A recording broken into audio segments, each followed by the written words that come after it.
tá? Me avisem, dê um toque. Ô, professor, esqueceu aí, né? Eu ponho a gravar para vocês terem o arquivo depois. Normalmente eu não esqueço, tá? Mas se vocês perceberem, né, puderem me ajudar nisso, eu agradeço, tá? Então, gente, vamos começar o nosso conteúdo, né, da nossa primeira aula. Então,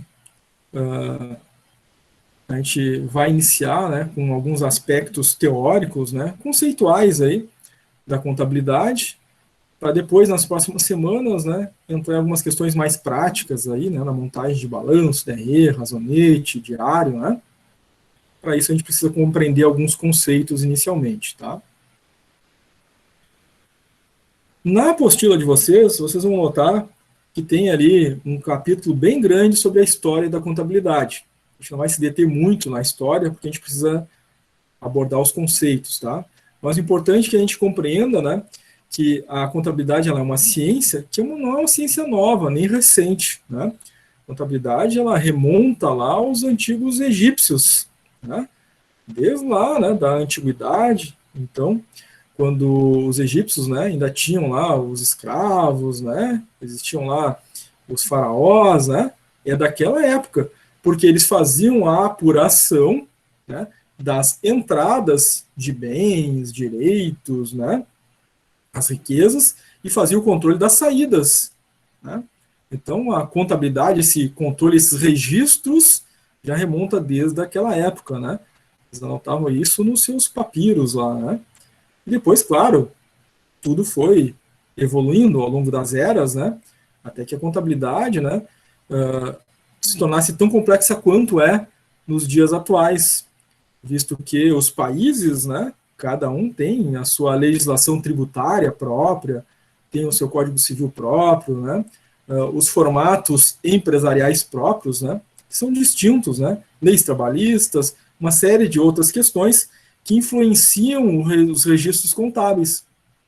Né? Isso tudo está na história da contabilidade. Tá? Nosso primeiro conceito importante, né, vem aí do Osni Moura, né, colocando a contabilidade como uma ciência. Na verdade, os dois autores já colocam isso, né? A contabilidade é uma ciência. O Osni coloca que, através das técnicas, né, ela possibilita aí que a empresa mantenha o controle permanente do seu patrimônio. Importante, gente, que a gente já faz isso na nossa vida, né? Ou deveria fazer, né? Esse controle de patrimônio, porque a gente recebe um salário, né? E é uma entrada, é um valor, né? E a gente faz, ou deveria fazer, né? O controle das saídas, né? Mas sempre tem esses dois elementos, né? As entradas e as saídas, ou seja, aquilo que aumenta o patrimônio está entrando, né? Em título de valor, bens, direitos, e tem as saídas, né? Os pagamentos que a gente faz, né? As compras realizadas, né? A contabilidade, né, basicamente, né, tem essa essência aí. Claro que, ao entrar agora, né, depois na contabilidade, a gente vai ver que tem as contas, cada conta tem um nome, né, cada conta tem um valor atrelado e tem uma forma de fazer o seu registro. Mas, em essência, fundamental é isso, é o controle do patrimônio. Tá? Não se preocupem, é claro, gente, em anotar essas coisas, porque esses slides vão estar disponíveis para vocês, né? Isso também está na apostila de vocês, tá? Esse material vai ser todo disponibilizado para vocês, tá? Mas então é isso, o conceito, ela é uma ciência que controla o patrimônio das empresas, tá? Aquelas entradas e saídas e os resultados que essa empresa tem ao longo desse processo, né, de entradas e saídas. A contabilidade ela tem funções próprias. Quem já está fazendo o curso um pouquinho há mais tempo e talvez já tenha feito TGA, vai lembrar lá que na TGA, que é a Teoria Geral da Administração, nós temos alguns autores ali que trazem funções da gestão da administração, né, como Taylor e Fayol. Eles trazem lá, né, como planejar, organizar, controlar, dirigir, como funções básicas da administração. A contabilidade, ela também tem as suas funções básicas, né? Quais são elas? Registrar, organizar, demonstrar, analisar, acompanhar tudo que está relacionado ao patrimônio dessa empresa, dessas organizações. Tá? Ou seja, a primeira coisa, né, que se faz dentro da contabilidade é o registro, né? Registro daquilo que entrou, registro daquilo que saiu, qual o nome da conta, qual o valor, correspondente àquela conta, né, que entrou e saiu, tá? Ela organiza essas informações em balanço patrimonial, demonstrativo do resultado, no livro razão, no razonete, no livro diário, fica organizado nesses registros. E através desses registros, a contabilidade demonstra para os seus gestores, para a sociedade, né, para os mecanismos fiscalizadores, né, a sua realidade patrimonial. A título, né, de gestão interna, serve para que os gestores da empresa analisem e acompanhem a situação financeira, monetária, contábil da empresa, para que possam tomar decisões em que caminho, em que direção seguir a partir dessas análises. Então, essa é a grande importância, né, da contabilidade através das suas funções. Tá? Bom, dentro da contabilidade, nós temos, né, o objeto da contabilidade e o objetivo. Tá? O objeto é aquele elemento para o qual ela olha, né? A contabilidade, então, olha para o seu objeto. Qual é o objeto? O patrimônio. Então, a contabilidade está sempre olhando para o patrimônio da empresa. Tá? O patrimônio é tanto bens, direitos, quanto as obrigações dela, né? As entradas e as saídas. Tá? Então, ela vai olhar sempre para o objeto, o patrimônio. O objetivo é controlar esse patrimônio. Então, o objeto é olhar para o patrimônio, o objetivo é controlá-lo. Tá? A empresa precisa ter o controle sobre esse patrimônio. Né? Essa é a distinção entre objeto e objetivo. Tá?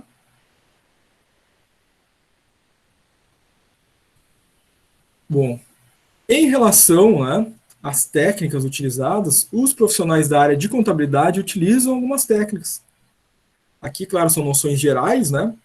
Mas quem vai fazer a contabilidade depois, lá no segundo ciclo, vai ter isso bem mais aprofundadamente, porque vão ser lá 5 disciplinas focadas diretamente, né, nas funções do técnico contábil. Tá? Mas, de forma geral, né, como uma disciplina de primeiro ciclo, a gente vê que são utilizadas aí pela área, pelos profissionais de contabilidade, a escrituração, ou seja, o registro dos fatos, né, contábeis, as demonstrações ou demonstrativos, através, né, dos livros razão, né, diário, né, DRE e balanço patrimonial, faz parte da vida do profissional, né, de contabilidade, a auditoria desses registros contábeis, ou seja, tem que verificar se não existe falha, né, nesses registros, então faz parte do processo da vida do contador, do profissional de contabilidade, do técnico, né, ou do graduado em contabilidade, fazer essas auditorias,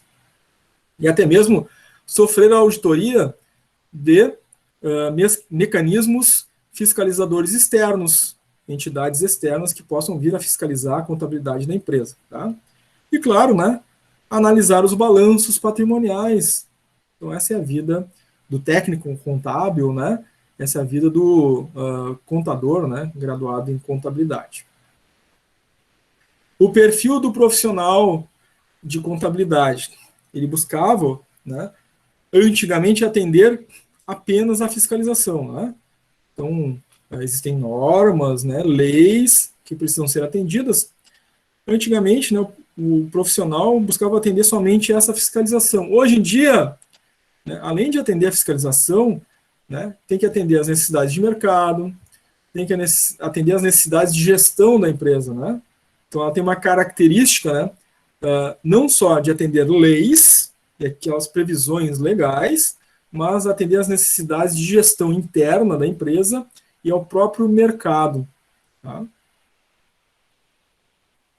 Algumas tarefas cotidianas: escriturar operações, então, como a gente viu, né, cuidar do patrimônio é registrar constantemente entradas e saídas, né, desse patrimônio. Então, escriturar essas operações é a tarefa do profissional da área. Elaborar os demonstrativos, né, elaborar os planejamentos tributários dessa empresa, elaborar as informações anuais. Então, informações anuais a gente sempre tem, né? A empresa necessita, assim como nós, pessoas físicas também necessitamos, né? Fazer demonstrativos de imposto de renda, declaração de imposto de renda, né? Cumprir ali com as obrigações legais em relação à publicação, né, anual de balanço patrimonial, né? em diário oficial, né, para demonstrar para a sociedade, né, para o status econômico da empresa, para essa sociedade, para que esteja claro a situação patrimonial dela. Tá? Inclusive, isso é uma obrigação das empresas, né, prevista em lei. Tá? Inclusive para investidores, né, externos, né, ou investidores pessoa física nacionais, né, que precisam avaliar, analisar, né, a realidade patrimonial da empresa para decidir investimentos, inclusive, né. Então, isso é previsto legalmente, tá? Bom, dentro do contexto empresarial, né, há uma influência direta, né, sobre a forma como, né, é apurado, né, os registros patrimoniais, inclusive o número de impostos, a forma como os impostos serão apurados, né, e registrados na contabilidade da empresa, a partir do tipo empresário, do tipo empresarial. Né? E a nossa legislação prevê lá no nosso Código Civil brasileiro, né, os tipos empresariais adotados no Brasil. Claro, além do Código Civil, em que determina esses tipos empresariais, faixa de faturamento e possibilidades, né, dessa empresa se enquadrar, por exemplo, num Simples Nacional, ou ter que fazer a apuração, né, através do lucro real ou lucro presumido, que altera, né, a quantidade de apurações, registros, né, que essa empresa precisa fazer na contabilidade. Né. Nós temos isso previsto lá também no Código Tributário Nacional. Então, todo contador, né, vai precisar ter esse conhecimento, né, do Código Tributário Nacional, do Código Civil Brasileiro, né, que são ferramentas comuns da vida, do cotidiano desse profissional. Tá? As leis, e aí quem já fez, né, direito e legislação aí no primeiro ciclo vai lembrar, quem não fez vai ter a oportunidade de verificar, que as leis, né, elas começam estabelecendo os parâmetros, o contexto, né, começa estabelecendo o que é cada coisa, para depois fazer as relações de direitos e deveres entre os indivíduos, seja pessoa física ou jurídica, dentro do contexto do direito. Então, o Código Civil Brasileiro, dentro do direito empresarial, uma das primeiras coisas que ele faz é definir quem é empresa, quem é empregado, quem pode se contextualizar como sendo empresário ou empregado. Depois, dentro da lei, a gente vai ter essas relações sendo, enfim, né, colocadas através dos seus dispositivos legais, né, trazendo para cada um obrigações, deveres e direitos. Então, o nosso Código Civil brasileiro, dentro do direito de empresa, a primeira coisa que ele faz, uma das primeiras coisas que ele faz é definir o que é empresa. Tá? Então, empresa ela é uma prestadora de serviço, uma empresa que produz um bem ou vende um bem, que é registrada legalmente e que tem fins lucrativos, que gera, então, rendimento, né? Gera recursos. Tá? Para que ela seja legalizada, ela precisa cumprir com alguns requisitos, e a gente vê aqui os requisitos mínimos previstos em lei. Tá? Ela precisa estar inscrita na Receita Federal, ela precisa ter um CNPJ, né, um número que identifica, né, a existência dessa empresa, que lhe dá o nascimento. Né? Assim como nós, quando a gente, né, nasce e adquire a personalidade, né, de pessoa física, né, a gente tem lá uma certidão de nascimento, depois a gente tem o nosso CPF, né, que determina a nossa pessoa física, que tem um número. As empresas também têm isso, né, um nascimento. Né? Ela recebe um nome, ela tem um número, né, um CNPJ, que determina a sua legalização, constituída enquanto pessoa jurídica. Inclusive, é uma coisa importante a gente estar sempre em mente, né? A gente está falando de direito, de contabilidade, a gente fala de pessoa, né? De uma forma geral, essa pessoa é pessoa física ou pessoa jurídica, tá? Então, a empresa tem que registrar um nome, né? Assim como todos nós, né? A nacionalidade, domicílio, ou seja, localização, né? No caso do indivíduo, o estado civil. No caso do empresário, né? Vai estar no contrato social essas informações, né? Do empresário, do sócio, e o regime de bens, né? Como é que está partilhada a participação dos sócios lá dentro do seu contrato social. Então, tem todas as informações dos sócios inclusive, né, quanto cada um, né, tem de bens dentro daquela empresa. Então, um sócio entrou com 20%, outro entrou com 30%, né, e os valores de cada um. Tá? Precisa reconhecer firma, é claro, né, registro e autenticação em cartório adequado, determinar qual é o capital social, o montante, né, do valor dado pelos sócios e, claro, objeto, né, o que essa empresa faz, né, o seu objetivo, o endereço, sede da empresa. São coisas básicas para o registro de uma empresa, tá? Ainda no nosso Código Civil, como a gente vinha falando, tem os tipos empresariais da nossa legislação. Cada país vai ter, né, os seus tipos empresariais, tá? Alguns são similares, outros são próprios daquela cultura, daquele povo, né? Aqui no Brasil, nós temos na nossa legislação, no artigo 966 do Código Civil, o empresário individual, tá? Então, esse empresário individual, ele pode, né, sim, ser o único, né, tanto sendo um MEI, quando sendo uma sociedade limitada, quando sendo uma sociedade anônima. Sendo que, né, no microempreendedor individual só pode ser um mesmo, né? Na sociedade limitada, pode ser 2 ou mais sócios, na sociedade anônima aí também podem ser mais sócios. Mas lá no artigo 966, né, o empresário é definido. Tá? A gente viu que tem uma definição do que é empresa, e no Código Civil tem a determinação do que é empresário, tá? Então, empresário é uma pessoa que exerce profissionalmente na exploração de uma atividade econômica, definido, então, no nosso Código Civil. Dentro do Código Civil, igualmente, né, em nosso Código Tributário também, existem os enquadramentos que determina uma empresa pode se enquadrar como microempresa, como pequena empresa, a depender do seu faturamento bruto anual. Isso faz com que a empresa possa se enquadrar, né, em tipos contábeis que vão facilitar ou minimizar o número de impostos e percentuais de impostos a ser pagos por essa empresa, inclusive. Por exemplo, uma microempresa, ela tem faturamento bruto anual até 360 mil reais. Ela pode se enquadrar como microempresa, vai ter as suas facilidades, inclusive vai poder se enquadrar dentro do Simples Nacional. Diminui ali a quantidade de impostos que essa empresa paga, né, e facilita a apuração dos impostos. Empresa de pequeno porte, a receita dela vai de 360 mil até 4 milhões e 800. Então, empresa de pequeno porte também pode se enquadrar no Simples Nacional, né, tem essas facilidades, tá? Temos também a figura do MEI, né? O MEI é o microempreendedor individual, né? O MEI é um só, né, dono da empresa, né? Ele pode ter, né, contratar mais um trabalhador, enfim, né? Esse é o único tipo empresário, né, que pode se aposentar, né, pelo INSS como se fosse empregado, né? Tem direito, inclusive, né, a seguro-desemprego e outras facilidades, é o MEI. Foi uma lei que é mais recente, de 2008, criada pelo governo, a fim de facilitar que aqueles que eram trabalhadores, né, informais, né, buscassem a formalização e pudessem alcançar alguns benefícios, alguns direitos que não tinham sendo informais, né, como a aposentadoria, a possibilidade de seguro-desemprego, né, mesmo sendo um tipo empresário. Tá? Nós temos também a sociedade limitada, prevista no nosso Código Civil também, Lei 1052, tá? Essa sociedade, né, se caracteriza pela possibilidade de ter 2 ou mais sócios, ela pode também se enquadrar no Simples Nacional, né?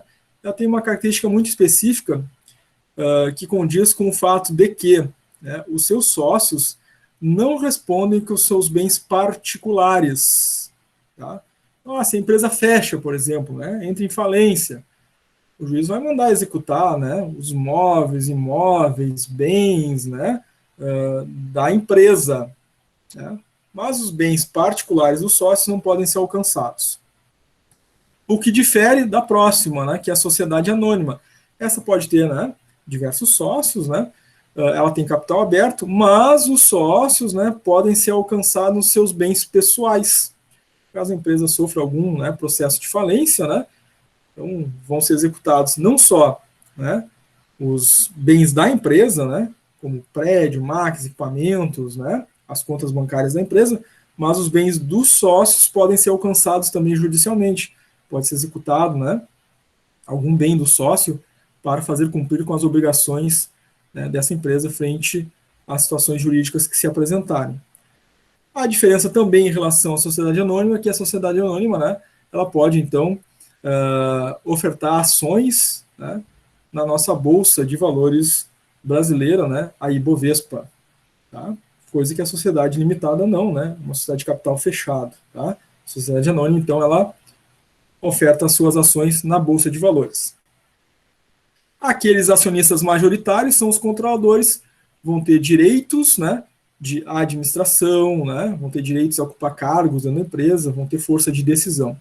Os minoritários, né, eles que compram ações no mercado, por exemplo, né, tem poucas ações, eles têm direito a quê? Aos juros do capital próprio, né, aos rendimentos relacionados às ações que detêm, mas não tem, né, força de decisão dentro da empresa. Tá?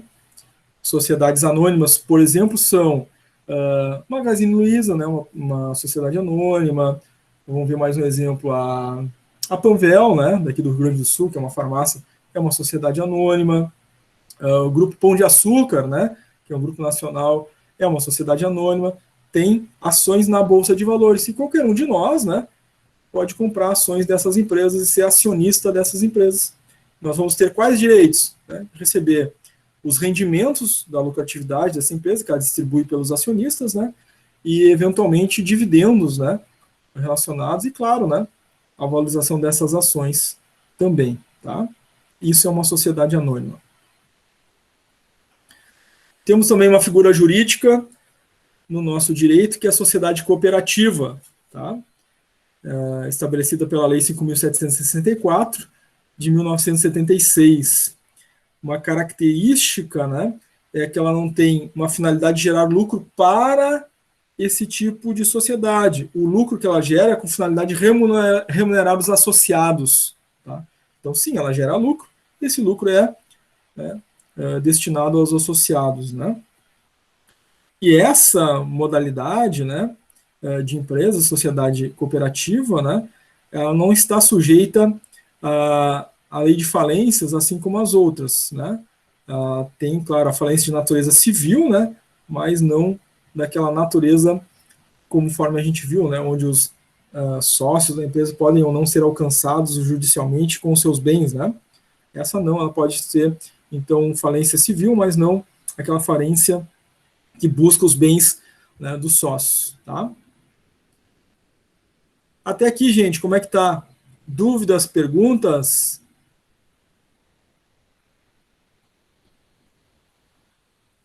Tranquilo por enquanto? Tá tranquilo.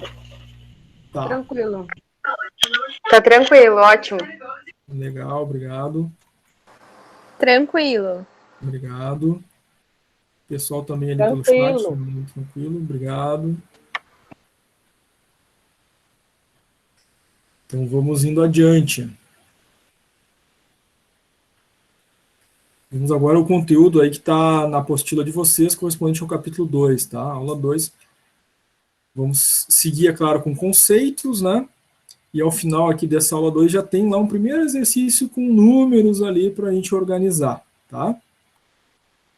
Então, conceito de patrimônio. A gente já viu, né, que o objeto da contabilidade é o patrimônio e o objetivo é controlar esse patrimônio, tá? Então, afinal de contas, o que é considerado patrimônio de uma organização, de uma empresa? Tá? Patrimônio é o conjunto de todos os bens que ela tem, direitos e as obrigações. Tá? Lembrem-se, tá? Em direito, contabilidade, quando a gente diz pessoa, serve tanto pessoa física quanto pessoa jurídica. Tá? Então, aqui são bens, direitos e obrigações de uma pessoa física ou jurídica avaliado em moeda. Pessoa física, a gente já viu que o empresário, né, MEI, é uma pessoa física, tá? Tem que fazer controle aí contábil. Outros tipos empresariais, pessoa jurídica, como micro, pequena empresa, sociedade anônima, sociedade limitada, né, cooperativa, como pessoa jurídica, também terá que fazer esse controle de patrimônio. E a gente precisa, é claro, né, entender que o patrimônio são bens e direitos, mas também obrigações da empresa. Faz parte daquilo que ela é em relação a patrimônio. Tá? Bom, primeiro agora vamos ver o que são os bens, né? Existem 3 tipos de bens, tá? Os bens de uso, então são cadeiras, mesas, lixeiras, ou seja, móveis, né? Utensílios da empresa, tá? Bens de consumo são aqueles que fazem parte, né, do uso cotidiano, né? Como café, papel, material de expediente, né? E temos os bens de troca, que são os objetos de venda. Esses bens de troca são os produtos que ela produz, né? Ou são os produtos que ela vende, ou então os serviços que são prestados. São objetos de venda. São esses que vão gerar recurso financeiro e vão entrar no caixa da empresa, né? Esses são bens, tá? Os bens ainda podem ser classificados em tangíveis e intangíveis. Os bens tangíveis são materiais, né? Eles têm composição física, por exemplo, existência física, né? Os bens tangíveis são as máquinas, os equipamentos, os veículos, as mercadorias, né, que estão no estoque, né? São bens tangíveis o dinheiro, né, os móveis, materiais de consumo da empresa. Como bens intangíveis, né, são aqueles elementos que não são palpáveis, né, mas têm valor. A marca, por exemplo, da empresa, né, é um bem. Ele tem um valor monetário, mas não é palpável, não é físico, por isso é intangível, né? As pesquisas, né, os direitos autorais, né, são bens, têm valor financeiro, mas não é palpável, são bens intangíveis, portanto, tá? Também fazem parte do registro contábil, né, da empresa, das empresas. Bom, além de bens, no patrimônio nós temos os chamados direitos. O que são os direitos? São valores que a empresa tem a receber de terceiros. Então, direitos são coisas que aumentam o patrimônio da empresa. Então, bens e direitos são elementos positivos do patrimônio, ou seja, são aqueles que compõem, né, valor, aumentam o valor da empresa. Tá? Então, direitos é aquilo que ela tem a receber ou então a recuperar. O que a empresa tem a receber? Se ela fez uma venda, né, por uma outra empresa, ela vai ter uma duplicata a receber. Ela fez uma venda para o cliente final, né, ela vai ter lá uma fatura, né, a receber, um financiamento a receber. Né. Se ela tem impostos a recuperar, né, isso também vai ser registrado nos direitos da empresa. Tá? Então, direitos, bens, são elementos positivos do patrimônio. Né? Eles aumentam o patrimônio da empresa. Obrigações, esse já é um outro lado, né? Se eu tenho um lado de bens e direitos que aumentam o patrimônio, as obrigações, elas diminuem o patrimônio, tá? São coisas que a empresa tem, então, a pagar ou a recolher. A pagar, o que a empresa tem? Tem que pagar fornecedor, tem que pagar salários, são terceiros, né? E ela tem que recolher impostos para repassar às entidades, né, governamentais, nas suas esferas municipal, estadual e federal. Então, obrigações é tudo aquilo que a empresa tem que pagar para terceiros ou recolher, né, de impostos a destinar ao governo. Ou seja, são coisas que diminuem o patrimônio. Então, vamos pensar em dois lados, né? Eu tenho um lado, coisas que aumentam o patrimônio, direitos que a empresa tem e bens que a empresa tem. E de um outro lado, eu tenho obrigações, coisas que diminuem o patrimônio. Então, isso já nos faz, né, ter em tela, em mente, né, essa divisão mais clara. Inclusive, essa divisão de um balanço patrimonial, né? De um lado, do lado esquerdo, a gente vai ter o registro dos bens e direitos, né? E do lado direito, eu vou ter o registro das obrigações, os deveres da empresa. Tá? Em relação ao patrimônio, nós temos dois aspectos: o aspecto quantitativo e o aspecto qualitativo. Para ser bem breve, né? Aspecto qualitativo é o nome da conta. Então, eu tenho lá em bens o dinheiro, caixa, banco, eu tenho os veículos. Em direitos, eu tenho duplicata a receber clientes, por exemplo. Em obrigações, Eu vou ter as duplicatas a pagar, imposto a pagar. É o nome das contas. Então, os aspectos qualitativos é o nome que se dá a cada uma das contas. Seja, né, bens e direitos, ou sejam obrigações. Tem um nome cada conta. Isso é o aspecto qualitativo. No aspecto quantitativo, cada conta dessas tem um valor monetário financeiro. Então, eu registro no meu patrimônio o aspecto qualitativo, o nome da conta, que está ligado a um valor monetário daquela conta, valor financeiro daquela conta. Tá? Então, lá em bens de direitos, além do qualitativo, o nome da conta, eu tenho um valor que está atrelado a essa conta, que é o quantitativo. Tá? Isso para bens de direitos, né, e para as obrigações também. Então, sempre haverá dois aspectos. O qualitativo, o nome da conta, e o quantitativo, o valor da conta. Um sem o outro não tem significado algum. Tá? Ter um nome da conta e não saber que valor ela tem, não tem significado. Ter um valor e não ter de qual conta pertence, também não tem significado. Tá? Então, no patrimônio, na contabilidade, sim, os dois andam sempre juntos. O nome da conta e o valor correspondente à mesma. Tá? Agora nós vamos ver o nosso primeiro demonstrativo contábil, que é o balanço patrimonial. Essa é a figura padrão e a divisão padrão de um balanço patrimonial. Do lado esquerdo do nosso balanço patrimonial, nós temos o chamado ativo, que são as contas que aumentam o patrimônio da empresa, ou seja, são os bens e direitos dessa empresa. É do lado esquerdo, no ativo, que eu vou registrar, então, bens e direitos. Caixa, banco, móveis, utensílios, terreno, prédio, estoque, contas a receber, valores a receber dessa empresa. Somados todos os valores do ativo, eu vou ter o total do ativo. Do lado esquerdo, nós temos as obrigações da empresa. Sendo que do lado esquerdo, nós temos obrigações com terceiros, que ficam registrados no passivo, e nós temos obrigações com sócios, que ficam registrados no patrimônio líquido. Então, do lado direito, no passivo, em obrigações com terceiros, eu vou ter fornecedores, eu vou ter financiamentos a pagar, salários a pagar, impostos a recolher, que são obrigações que a empresa tem no passivo, que são com terceiros. No patrimônio líquido, são as obrigações com sócios, onde vai estar registrado ali o capital social, o lucro ou prejuízo da empresa, vai estar registrado no patrimônio líquido. Essa composição do lado direito, somada, vai dar o total do passivo.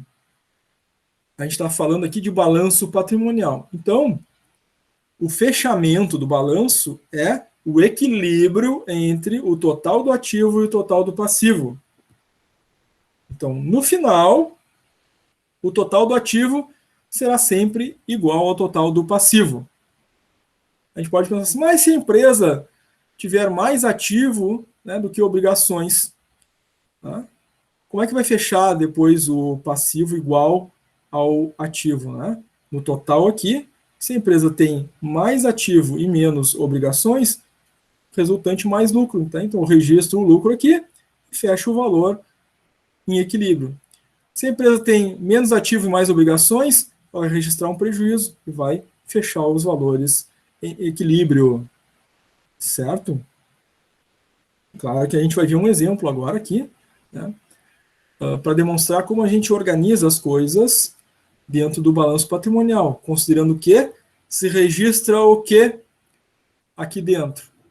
O qualitativo, o nome da conta e o valor financeiro da conta, adequadamente dentro do ativo, aquilo que são bens e direitos, que elevam o patrimônio, e do lado direito, aqueles elementos que vão diminuir o patrimônio, ou seja, as obrigações desta empresa.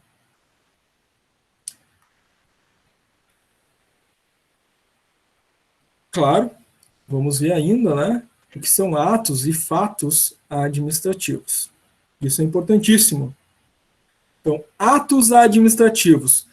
Tudo aquilo que a empresa realiza é que não gera um movimento financeiro naquela situação. Então, o registro de um empregado, né, a assinatura da carteira, a assinatura do contrato, né, o recebimento de documentos, né, a emissão de um documento de venda, a emissão de um documento de compra, isso são atos administrativos. Não geram um movimento financeiro naquele momento, né, porque são registros. E esses registros são atos, a coisa sendo feita. Já os fatos administrativos, eles provocam um movimento patrimonial. Então, quando eu fiz o contrato de um funcionário, eu não estou pagando ainda o salário, né? Então, aquilo é um ato administrativo. A contratação é um ato administrativo. O fato administrativo vai ser quando eu for fazer o pagamento dos salários. Esse pagamento do salário, ele gera necessariamente, né, um registro aí na contabilidade dessa empresa. Vai ter lá a saída, né, de um valor nas obrigações com terceiros, lembra? O pagamento de salários vai do lado direito do balanço patrimonial registrado como salários a pagar. Muito bem. Então, nós vimos a nossa representação gráfica aí do balanço patrimonial, e aqui eu tenho um exemplo, né? Estamos somente mudando as palavras aqui de ativo e passivo para a gente fixar na nossa mente, quando a gente estiver falando de ativo do lado esquerdo, são os elementos positivos do patrimônio. Então, ativo é tudo aquilo que vai aumentar, elemento positivo, aumenta o patrimônio da empresa. São os bens e direitos registrados do lado esquerdo do balanço patrimonial. Do lado direito do nosso balanço patrimonial, o nosso passivo, as nossas obrigações, são os elementos negativos. São obrigações que a empresa tem com terceiros. No passivo, obrigações com terceiros, né, e no patrimônio, né, obrigações que essa empresa tem com os sócios. Tá? Então, vamos ver aqui um exemplo agora de diversas contas que essa empresa tem e que precisa organizar dentro do balanço patrimonial. Algumas contas vão aumentar esse patrimônio, outras contas vão diminuir esse patrimônio. Algumas contas são, portanto, bens e direitos, outras são obrigações. Então, temos aqui uma lista de contas, algumas bens e direitos e outras obrigações. Então, nós temos aqui fornecedores, R$1.000, veículo, 7.000, estoque, 1.500, capital social, R$10.000, imposto, 2.500, banco, 3.000 e caixa, 2.000. Olhando o qualitativo, o nome das contas, a gente precisa conseguir identificar, né, o que é bem direito, o que é obrigação. Bom, olhando o nome dessa primeira conta aqui, fornecedores, vocês diriam que isso é um bem, um direito da empresa, é uma obrigação que ela tem? Uma obrigação que ela tem. Perfeito, né? Então, fornecedores é o nome de uma conta que essa empresa, né, vai pagar, né? Ela deve, então, uma obrigação aos fornecedores no valor de R$1.000. Veículo, o que seria, gente? É o bem da empresa. É um bem da empresa, portanto, bens ficam do lado positivo, lado ativo, né? Estoque. É os produtos que a empresa já tem.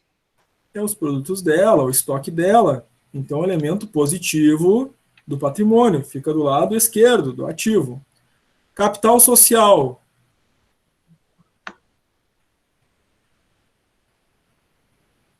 É o bem da empresa. Capital social é uma obrigação que a empresa tem com sócios. É um valor que ela deve aos sócios, é uma obrigação com os sócios. Lembra ali que do lado direito a gente tem obrigações com terceiros, obrigações com os sócios, então fica do lado do patrimônio líquido, né? Que é do lado direito. Tá? Obrigações com terceiros, obrigações com sócios. Impostos. É uma obrigação que a empresa deve, fica do lado direito do balanço. Banco, Bem, é um bem, né? É um direito, na verdade, né? Fica do lado dos elementos do ativo, tá? A empresa tem uma conta no banco e tem um valor financeiro lá, é um bem dela, né? É um direito dela, aquele valor financeiro. Caixa, É um bem? caixa fica do lado direito, né? É um elemento que aumenta o patrimônio. Caixa é um valor financeiro, né? É um direito que essa empresa tem, tá? Bem é uma coisa física, né? Bens é um material, estoque, veículo, imóvel, né? Isso são bens, né? Ficam do lado esquerdo, né? Que é o elemento que aumenta o patrimônio. Só que tem algumas coisas, né? Como direitos, né? Que não são, né? Bens, né? Que fazem parte do patrimônio também. Então, o valor financeiro são direitos, né? Caixa, banco é o caso. Uma dica aqui, né? A soma do total do ativo tem que ser igual à soma do total do passivo lá, né? Tem que fechar os dois em 13.500, porque tem que ter esse equilíbrio sempre no balanço. Então vamos ver o resultado aqui dessa classificação que vocês fizeram aí, né? Foram falando, tá? Então os elementos positivos do patrimônio, que ficam classificados do lado esquerdo, são ativo da empresa, bens, veículo e estoque, né? A conta e o valor dela. Direitos, banco e caixa, valores financeiros, né? O nome da conta e o valor de cada conta. Somados os bens e os direitos, total do ativo, 13.500. Elementos patrimoniais que diminuem o patrimônio, ficam do lado direito. São as obrigações. Temos obrigações com terceiros, fornecedores, R$ 1.000, impostos, 2.500. Obrigações com sócios, ficam no patrimônio líquido, né? É o capital social 10 mil. Soma as obrigações aqui com capital social, tenho o total do passivo, R$ 13.500. Tá? Ficou claro, gente? Entendido? sim.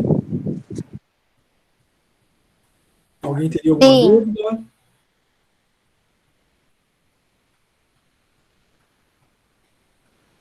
Prof, tem gente perguntando ali no chat. Tem Tá. dúvida ali. O Matheus colocou capital social seria o valor inicial investido. Isso, é o valor investido pelos sócios. Não seria uma dívida, né? Mas é uma obrigação da pessoa jurídica da empresa com os sócios. É uma obrigação, né? É um dinheiro que não é, né, um elemento do patrimônio, né, do ativo. Ela deve isso para os sócios, né? Ela deve retornar esse valor que foi investido para os sócios. Por isso é uma obrigação, tá? Certo, Matheus? E toda empresa ela tem que ter sócio? Vamos supor, se a empresa não tem sócio. Ela não existe. Se ela não tem sócio, não existe.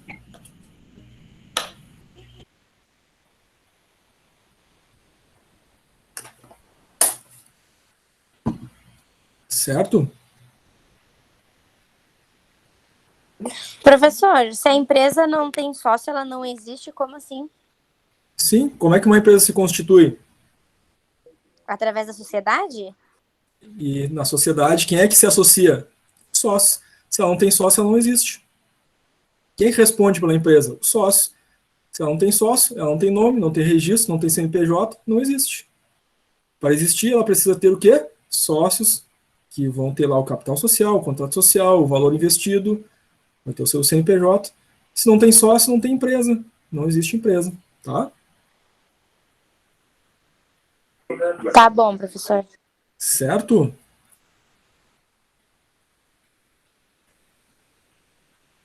Mais alguém?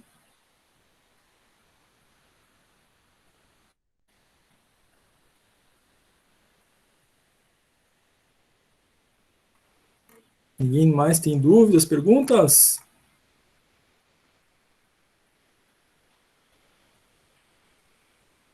O Matheus perguntou ali, é um dinheiro que não está mais disponível? Sim, Matheus, o dinheiro dos sócios, né? Você está perguntando ainda aquela questão do sócio, o dinheiro que eles colocaram, né? foi destinado a comprar máquina, equipamento, móvel, utensílio, foi investido na empresa, né? A empresa vai ter que remunerar esses sócios, então ela tem uma obrigação, né? Um sócio, por isso o capital social é registrado em obrigações. Professor, Sim, e se no caso a pessoa tiver um bem aquisitivo para abrir uma empresa sozinha sem ter sócio, isso pode acontecer, não pode? ela é o sócio principal da empresa. Sim, mas Ela é o único sócio, a né? outra pessoa para ter outra obrigação com outra pessoa. Parte do Microempreendedor individual é o único sócio. É um sócio. Ah, tá. Tá bom. Tá? Se não tiver sócio, não tem empresa. Tem que ter pelo menos um, né? Ele é o sócio principal, é o único, vai estar registrado lá na abertura da empresa, ele é o sócio. Está lá o nome dele. Então, automaticamente, o dono da empresa passa a ser um sócio da própria empresa. Seria isso? Então, Exato. Se ele é o único, né? Ele é o sócio principal, né? Ele é o único. Ele é o dono. Tá? É E que aí ele pode na vender legislação uma não parte existe dessa essa sociedade, certo? Na legislação não existe essa figura dono, né? A legislação é sócio. Tá? Alguém fez uma pergunta enquanto eu estava falando? Não, ele pode vender uma parte dessa sociedade e ter outro sócio. Mas enquanto ele tiver 100% da sociedade, ele é o único sócio da empresa. É o sócio principal. Depois, se ele quiser, enfim, né, captar mais recursos, né, e captar outro sócio, né, ele pode, por exemplo, vender lá 20% da participação dele, né, e continuar com 80% e continuar sendo o sócio principal. Se ele quiser mais 2 sócios e captar lá, né, 40% do valor da empresa em valor financeiro, ele pode ter lá mais 2 sócios, um com 20, outro com 20, e continuar com 60% da empresa. Ele continua sendo o sócio principal, tendo outros 2 sócios minoritários.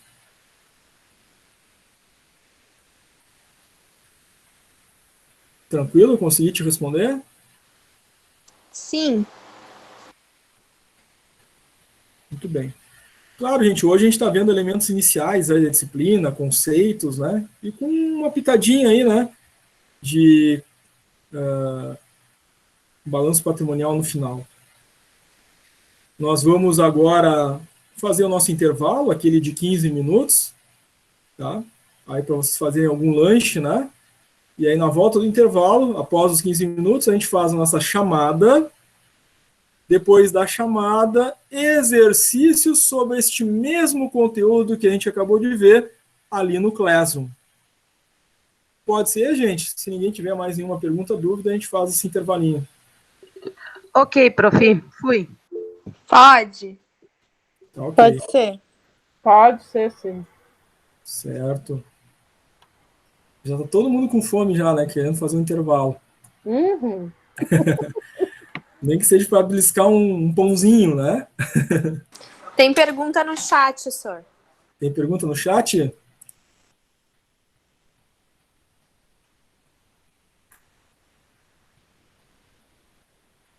Conforme falamos antes, é uma chamada só, tá? A pergunta foi sobre a chamada. Nós falamos sobre isso aí no nosso contato pedagógico, né? Faça a chamada quando? Uma vez após o intervalo. Permanece, né? Essa mesma explicação dada no nosso contrato pedagógico, tá, gente? Conforme falei, no contrato pedagógico, a chamada é feita uma vez após o intervalo. Então, vamos fazer um intervalinho. 15 minutinhos. Um lanche aí, né? Rápido. Retornamos ali, agora são 21h05, 21h20, 21 horas e 20 minutos. A gente retoma a aula. Ninguém precisa desconectar, né? Fica todo mundo conectado. Eu só vou fechar câmera e microfone, tá? Na volta, então, do intervalo, temos chamada, que é ao vivo, online, e temos exercícios no Classroom para fazer, correspondentes ao conteúdo que a gente acabou de ver. Durante os exercícios no Classroom, né, a gente igualmente permanece conectado ao vivo para que vocês, tendo dúvidas e perguntas a respeito dos exercícios que estão acontecendo no Classroom, possam então fazer a sua participação aqui ao vivo, né, trazendo aí as dúvidas que tenham. Tá, gente?